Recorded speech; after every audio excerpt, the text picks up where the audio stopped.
tem um deste? Sou louca pelo meu. Na verdade, adoro todas as minhas coisas. Já se perguntou de onde vêm todas as coisas que compramos e para onde vão quando nos desfazemos delas? Não conseguia deixar de pensar nisso, por isso quis saber mais sobre o assunto. E os livros diziam que as coisas se deslocam ao longo de um sistema. Da extração, para a produção, para a distribuição, para o consumo e para o tratamento de lixo. Isso tudo se chama a economia de materiais. Bem, estudei um pouco mais. Eu passei 10 anos viajando pelo mundo, atrás de pistas de onde vêm as nossas coisas e para onde vão. E sabe o que eu descobri? Esta não é toda a história. Falta muita coisa nessa explicação. Em primeiro lugar, neste sistema parece que está tudo bem, sem problemas. Mas, na verdade, é um sistema em crise, porque trata-se de um sistema linear. E nós vivemos num planeta finito. E não se pode gerir um sistema linear num planeta finito, indefinidamente. Em todas as suas etapas, este sistema interage com o mundo real. A vida real não acontece numa página em branco. Interage com sociedades, culturas, economias, o ambiente. E durante as etapas, a vida vai se chocando contra seus limites. Limites que aqui não vemos porque o diagrama está incompleto. Então voltemos atrás para preencher alguns espaços e ver o que falta. Uma das coisas mais importantes em falta são as pessoas. Sim, pessoas. As pessoas vivem e trabalham em todas as etapas desse sistema, onde algumas são um pouco mais importantes que outras. Algumas têm maior poder de decisão. Quem são elas? Comecemos pelo governo. Meus amigos dizem que eu devia usar um tanque para simbolizar o governo, e isso é uma realidade em muitos países, e cada vez mais também no nosso. Afinal, mais de 50% dos nossos impostos vão para os militares. Mas vou usar uma pessoa para simbolizar o governo, porque acredito nos valores e na visão de que o governo deve ser das pessoas, pelas pessoas, para as pessoas. A função do governo é olhar por nós, cuidar de nós. Esse é o seu trabalho. Depois vem as corporações. O que leva as corporações a parecerem maiores que o governo é porque elas são maiores que o governo. Atualmente, entre as 100 maiores economias da Terra, 51 são corporações.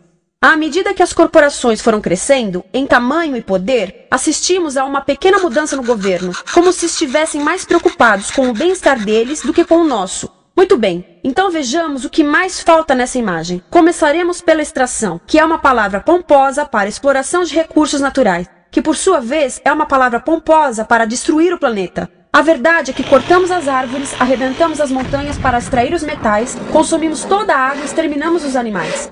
Aqui enfrentamos o nosso primeiro limite. Estamos ficando sem recursos naturais. Estamos utilizando demasiados materiais. Sei que isto pode ser difícil de ouvir, mas é a verdade. Por isso temos que lidar com isso. Durante apenas as 3 últimas décadas, foram consumidos 33% dos recursos naturais do planeta. Desapareceram. Cortamos, minamos, perfuramos e destruímos o planeta tão depressa que estamos debilitando a capacidade do planeta para sustentar o nosso modo de vida. Onde eu vivo, nos Estados Unidos, resta-nos menos de 4% da nossa floresta original. 40% dos cursos de água estão impróprios para o consumo. E o nosso problema não é apenas estarmos utilizando demasiados recursos, mas o fato de estarmos utilizando mais do que a nossa parte. Temos 5% da população mundial, mas usamos 30% dos recursos mundiais. Se todos consumissem ao ritmo dos Estados Unidos, precisaríamos de 3 a 5 planetas. E sabem uma coisa? Só temos um. Então, a resposta do meu país a essa limitação é simplesmente ir tomar dos outros. Este é o terceiro mundo, que alguém dirá tratar-se apenas de uma expressão para designar o local para onde foram as nossas matérias-primas. E o que é que acontece? A mesma coisa, destruição do local. 75% das zonas de pesca do planeta estão sendo exploradas ao máximo ou além da sua capacidade. Desapareceram 80% das florestas originais do planeta. Só na Amazônia perdemos 2.000 árvores por minuto, o equivalente a um campo de futebol por minuto. Então, e as pessoas que vivem aqui? Bem, de acordo com esses sujeitos, eles não são donos desses recursos, mesmo que vivam lá há gerações. Não são donos dos meios de produção, nem compram muitas coisas. Nesse sistema, quem não possui nem compra muitas coisas não tem valor. A seguir, as matérias-primas seguem para a produção, aonde utilizamos energia para misturar químicos tóxicos com recursos naturais para produzir produtos contaminados com tóxicos. Há atualmente no comércio mais de 100.000 químicos sintéticos. Apenas um punhado foi testado para avaliar o seu impacto na saúde, e nenhum foi testado em relação aos impactos sinérgicos na saúde, ou seja, a interação com todos os outros químicos aos quais estamos expostos diariamente. Por isso, desconhecemos o impacto total deles na saúde e no ambiente. Mas sabemos uma coisa: os tóxicos entram e saem. Enquanto continuarmos a introduzi-los nos nossos sistemas de produção industrial, continuaremos a inserir esses tóxicos nos produtos que levamos para nossas casas, trabalho e escolas, e claro, para nossos corpos. Como os BFRs, ou retardantes de incêndio à base de brometo, que tornam as coisas mais resistentes ao fogo, mas são super tóxicos. São neurotóxicos, ou seja, tóxicos para o cérebro. O que é que estamos fazendo usando esses químicos?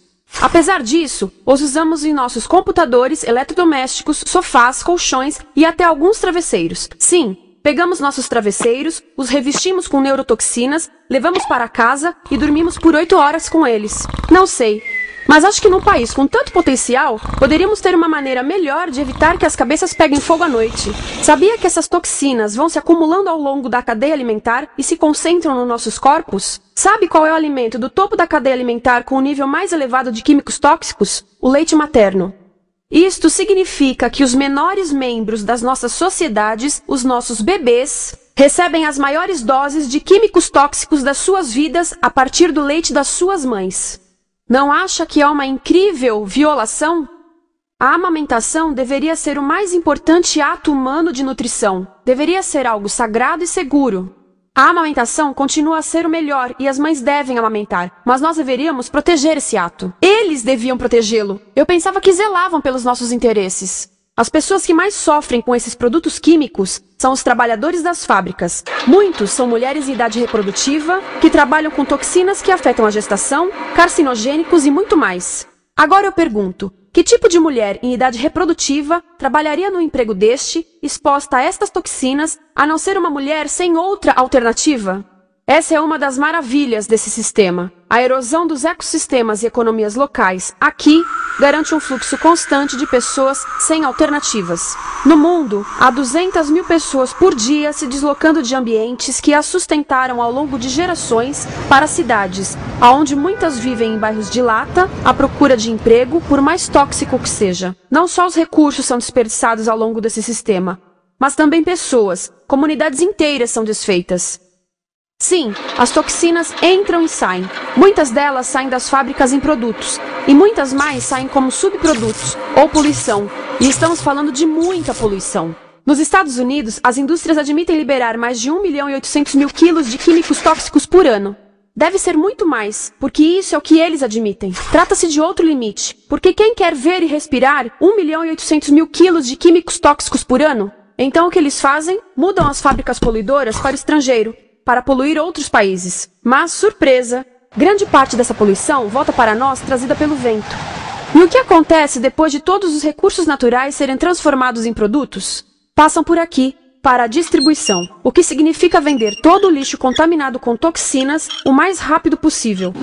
Aqui, o objetivo é manter os preços baixos, com as pessoas comprando os produtos em constante movimento. Como eles mantêm os preços baixos? Pagam salários baixos aos trabalhadores das lojas e restringem o acesso aos seguros de saúde sempre que podem. Tudo se resume em exteriorizar os custos. O verdadeiro custo da produção não se reflete no preço. Em outras palavras, não pagamos aquilo que compramos. Outro dia estive pensando nisto. Ia a caminho do trabalho e queria ouvir as notícias. Por isso entrei numa loja para comprar um rádio. Encontrei um pequeno rádio verde engraçado que custava $4,99. Na fila do caixa pensei, como $4,99 podem refletir o custo da produção e transporte desse rádio até ele chegar nas minhas mãos? O metal deve ter sido extraído na África do Sul. O petróleo provavelmente do Iraque.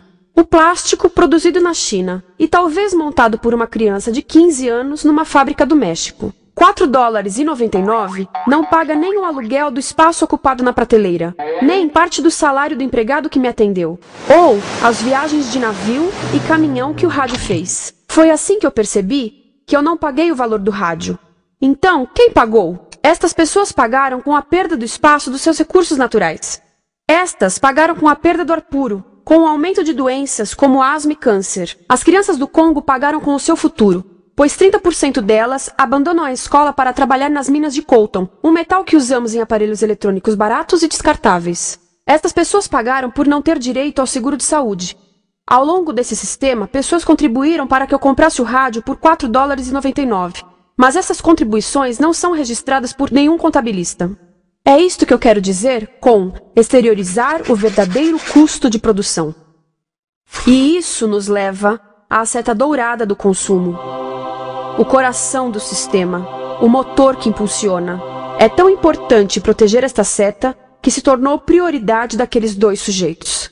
É por isso que após o 11 de setembro, quando nosso país estava em choque, o presidente Bush poderia ter sugerido fazer luto, rezar, ter esperança, mas não, ele disse para fazermos compras. Compras!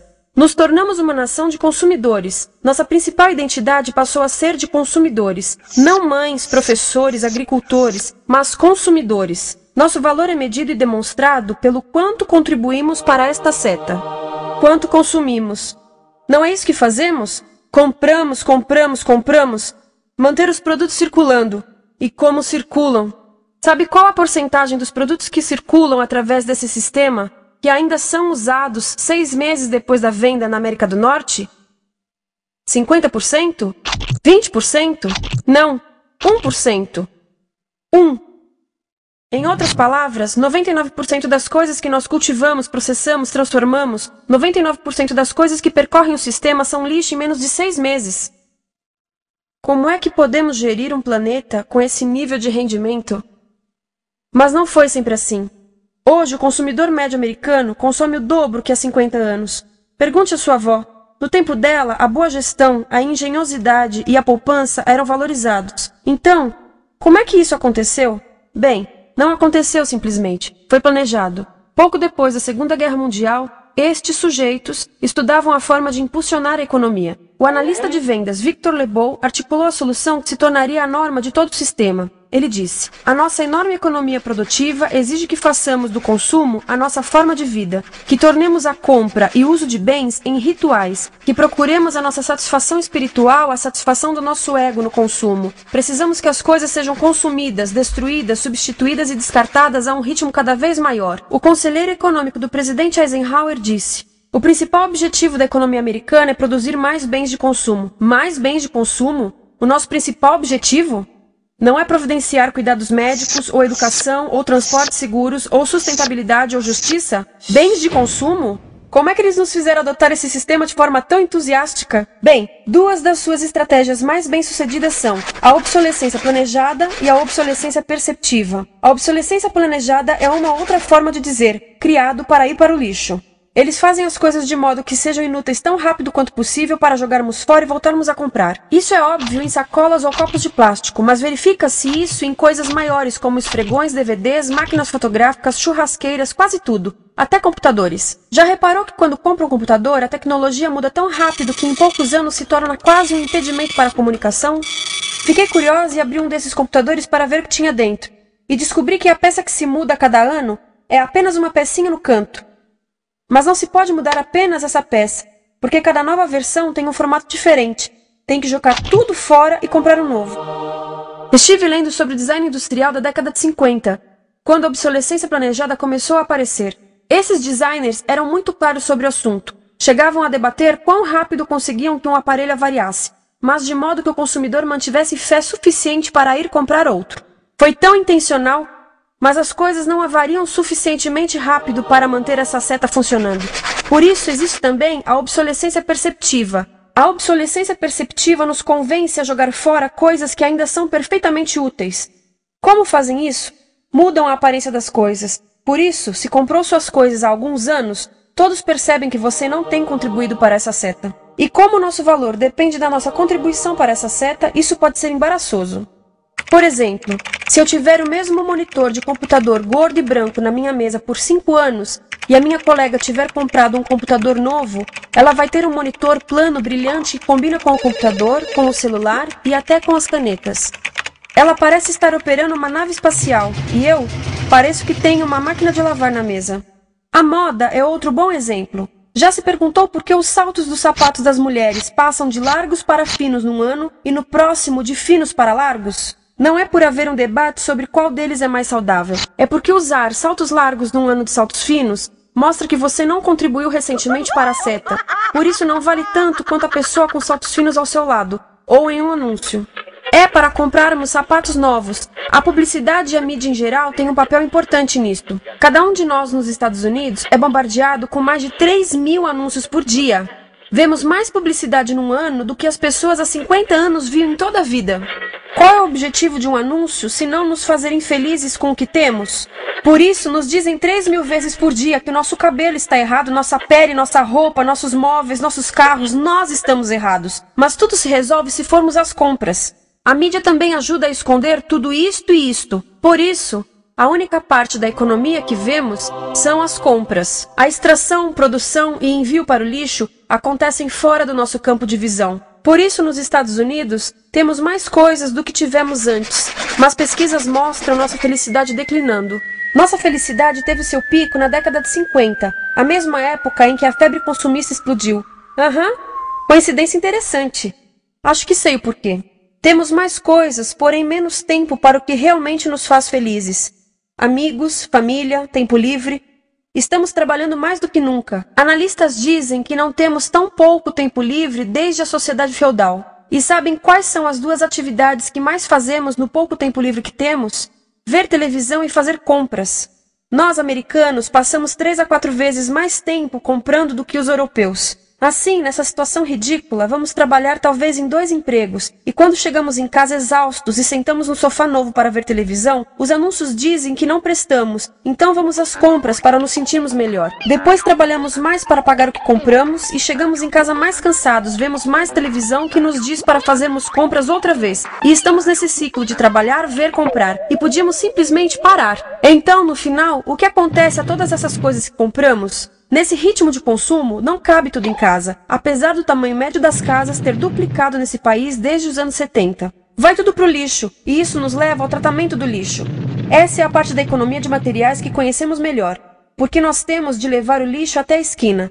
Cada americano produz 2 quilos de lixo por dia, o dobro do que fazíamos há 30 anos. Todo esse lixo ou é despejado num aterro, que é um grande buraco no chão, ou ainda pior, primeiro é incinerado e depois despejado no aterro. As duas formas poluem o ar, o solo, a água, sem esquecer que alteram o clima. A incineração é realmente ruim. Lembra daqueles tóxicos da fase da produção? Bem, queimar o lixo libera esses tóxicos no ar. Pior ainda, produz supertóxicos novos, como a dioxina.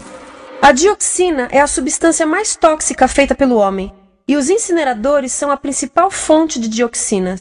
Isso significa que podemos parar a principal fonte da mais tóxica substância conhecida e feita pelo homem, simplesmente parando de queimar o lixo. E podemos parar hoje. Algumas empresas não querem criar aterros e incineradores aqui. Por isso, também exportam os resíduos. Então, e a reciclagem? A reciclagem ajuda? Sim, a reciclagem ajuda. Ela reduz o lixo nessa extremidade e depois reduz a pressão para minerar e colher mais nessa extremidade. Sim, todos devemos reciclar, mas reciclar não é o suficiente. Reciclar nunca será suficiente por 2 razões. Primeiro, o lixo que vem das nossas casas é apenas a ponta do iceberg. Para cada saco de lixo que deixamos na esquina, 70 sacos de lixo são criados anteriormente, só para fazer o lixo desse saco que deixamos na esquina. Assim, mesmo que pudéssemos reciclar 100% do lixo das nossas casas, não se chegaria ao coração do problema. Além disso, grande parte do lixo não pode ser reciclado, ou porque contém demasiados tóxicos, ou porque é criado de início para não ser reciclável. Como aquelas caixas de suco, que têm as camadas de metal, papel e plástico, todas coladas. Não dá para separar essas camadas para reciclá-las. Como se vê, é um sistema em crise. Por todo o percurso, estamos batendo em limites, do clima em mudança ao decréscimo da felicidade. Simplesmente não está funcionando. Mas a parte boa de um problema tão generalizado é haver tantos pontos de intervenção. Há pessoas trabalhando aqui salvando florestas, e aqui na produção limpa. Pessoas trabalhando em direitos do trabalho, em comércio justo, em consumo consciente, no bloqueio de aterros e incineradores. E muito importante, em recuperar o nosso governo, para que seja realmente pelas pessoas e para as pessoas. Todo esse trabalho é criticamente importante, mas as coisas vão realmente começar a se mover quando enxergarmos as ligações, quando enxergarmos o panorama geral. Quando as pessoas ao longo do sistema se unirem, poderemos reivindicar e transformar esse sistema linear em algo novo, um sistema que não desperdice recursos ou pessoas, porque aquilo de que precisamos nos livrar é da antiga mentalidade de usar e jogar fora. Há uma nova escola de pensamento nesse assunto, e é baseada em sustentabilidade e equidade, química verde, zero resíduos, produção em ciclo fechado, energia renovável, economias locais vivas, já está acontecendo. Há quem diga que é irrealista, idealista, que não pode acontecer. Mas eu digo que quem é irrealista são os que querem continuar pelo velho caminho. Isso é que é sonhar. Lembre-se que a velha forma não aconteceu por acaso. Não é como a gravidade que temos que conviver. As pessoas a criaram, e nós também somos pessoas. Por isso vamos criar algo novo.